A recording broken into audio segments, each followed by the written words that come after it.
How's it going, good people? Today on the agenda, I will be talking about your health and how it relates to your tech career, and also some of the things that you need to be consider or you need to consider doing to maintain your health, because of the fact your health is your wealth.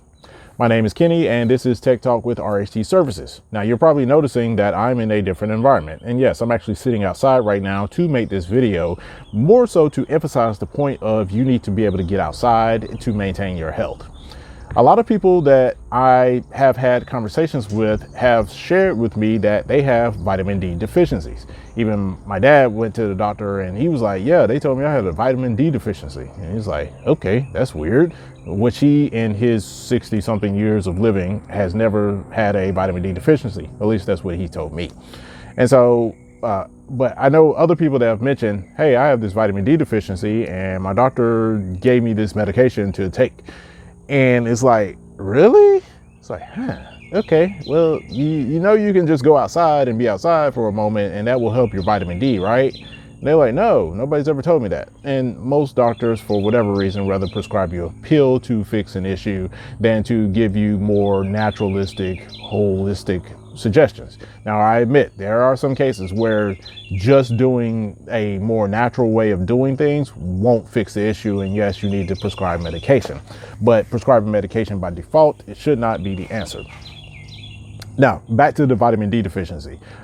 So I'm sitting outside now because I've been inside a lot the last few days. And on a typical work day, I do work in an office. I am inside pretty much all day during the day.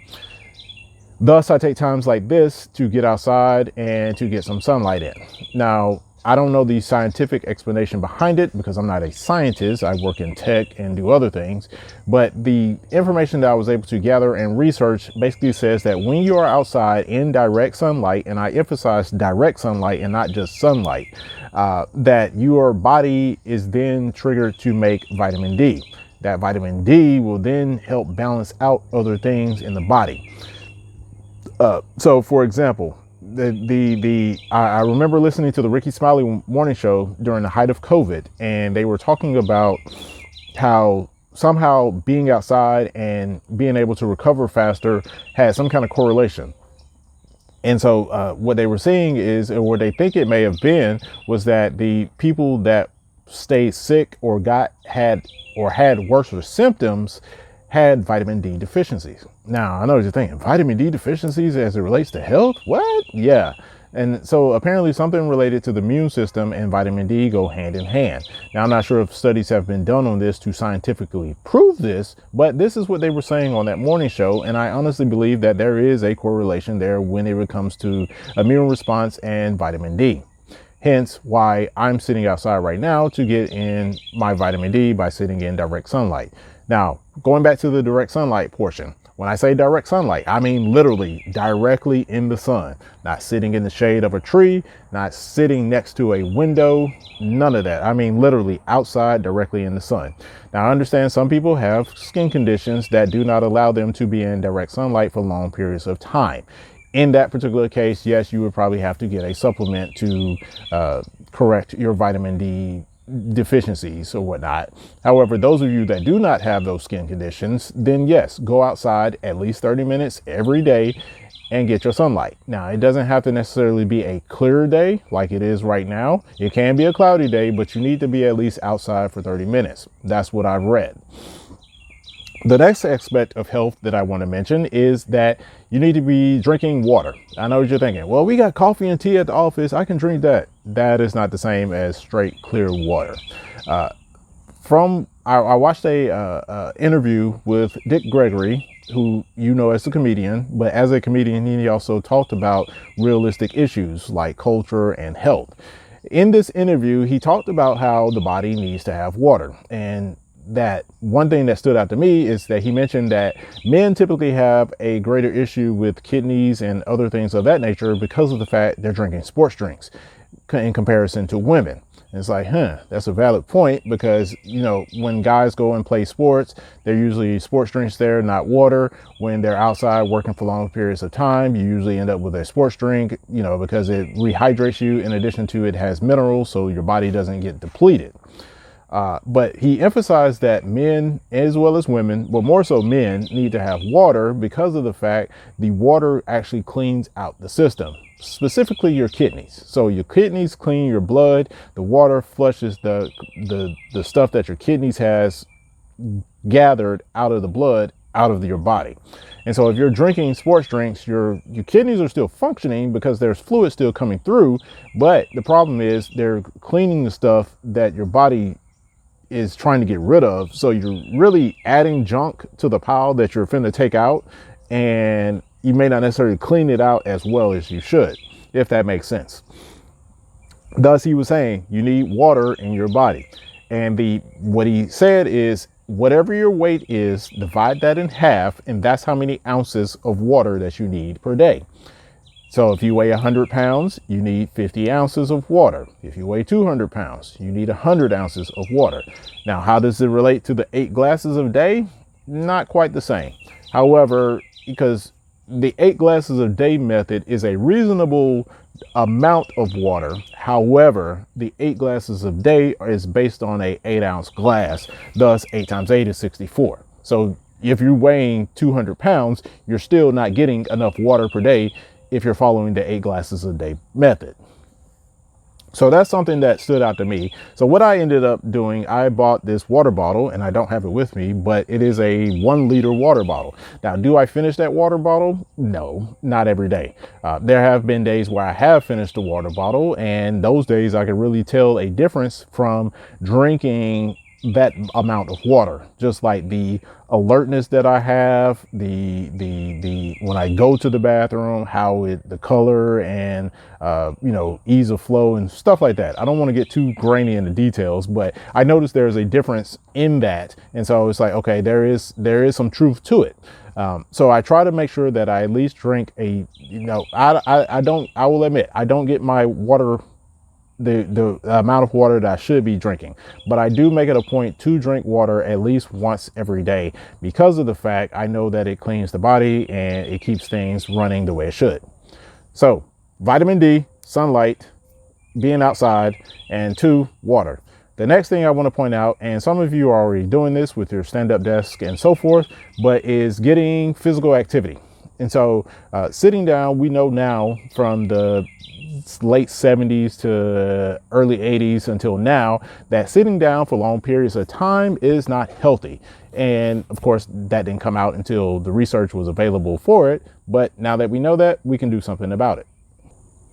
Now, one way that I do this, as in relates to getting more physical activity in, yes, you can go to a gym, but the way I do it and the way that works best for me is that I drink plenty of fluids. In turn, for drinking plenty of fluids, I go to the bathroom, and in going to the bathroom while I'm at the office, I go to the furthest bathroom, or sometimes I try to avoid going to the closest bathroom. So I go to a different bathroom. Sometimes it's the closest, sometimes it's the furthest. And so when you do that, you increase the amount of steps that you get in per day.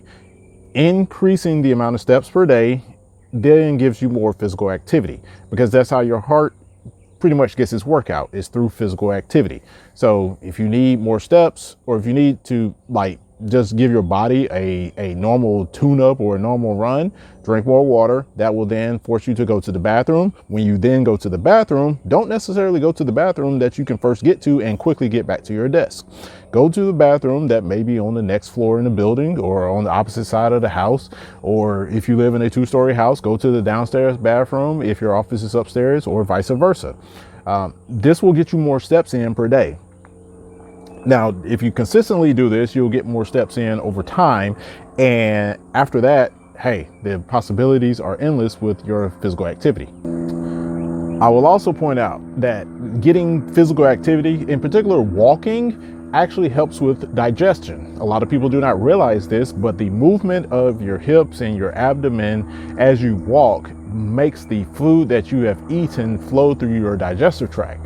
Thus, the more walking you do, in some cases, the less constipated or less bloated you will be, because the digestive system is working with the legs to move that stuff through your system.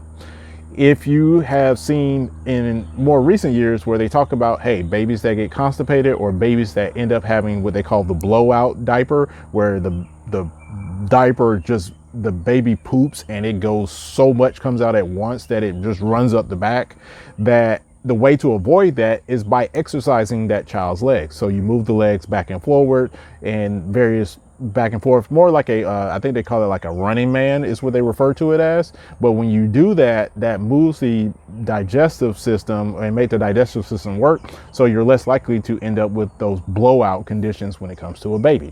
And the same thing can be applied to adults. Adults that sit for too long will then have constipation and other digestive issues to the point that they are not able to do things, or they end up in pain with their lower backs or something else of that nature.